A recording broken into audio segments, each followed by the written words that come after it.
أجمعين. أما بعد، فأعوذ بالله من الشيطان الرجيم. بسم الله الرحمن الرحيم. وما أرسلناك إلا مبشرا ونذيرا. میرا منہ اور سرکار مدینہ کی ثنا خوانی، میرا منہ اور سرکار مدینہ کی ثنا خوانی، مجھے معلوم ہے اپنی سخن کی تنگ داوانی.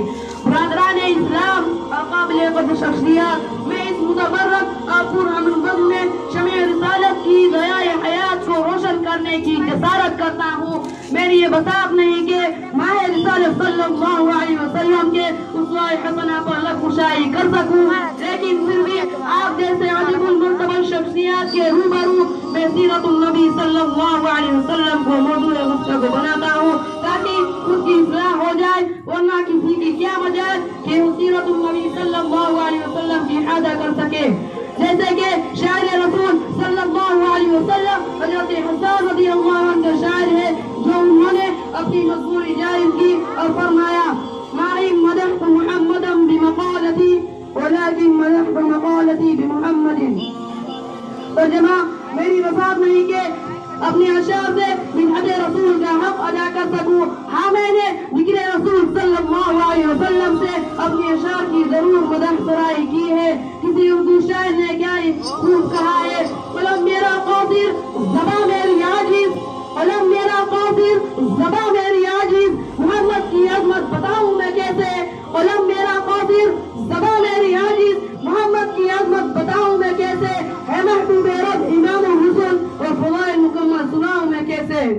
ملت اسلامیہ کے دھڑکتے دلوں، بعثت نبی صلی اللہ علیہ وسلم سے قبل پورے جزیرۃ العرب پر کوئی حکمران حکمرانی کرنے کے لیے تیار نہیں تھا، اور نہ نظام مکمل تھا، اور عدالت، انسانیت، امانت و دیانت، صلاح و تقویٰ، زہد و ورع کا جنازہ نکل چکا تھا. شرافت و عزت کی کجا اٹھا چکی تھی، شرک و ضلالت کی تاریخی ہر صنف نظر آ رہی تھی.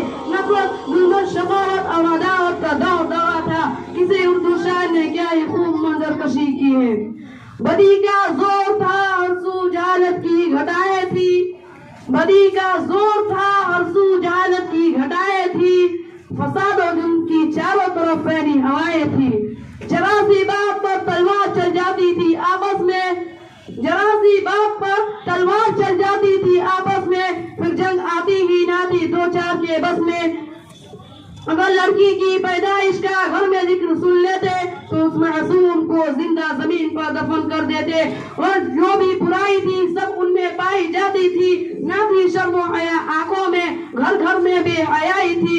مگر اللہ نے جب ان پر اپنا رحم فرمایا تو عبداللہ کے گھر میں خدا کا لاڈلا آیا. قدرت خداوندی نے اس پور فتن دور میں شہدائیہ نے لات و عزا کو رشد و ہدایت کے راستے پر گامزن کرنے کے لیے، وحشت و بغض کو ختم کرنے کے لیے فران کی چوٹیوں سے آفتاب رسالت صلی اللہ علیہ وسلم کو طلوع فرمایا. مکہ میں طلوع آفتاب کے وقت آفتاب رسالت آمنہ بلال عبداللہ کے لفظ دیگر دو شمبہ کو اپنے تمام انوار و برکات کے ساتھ تشریف لاتے ہیں.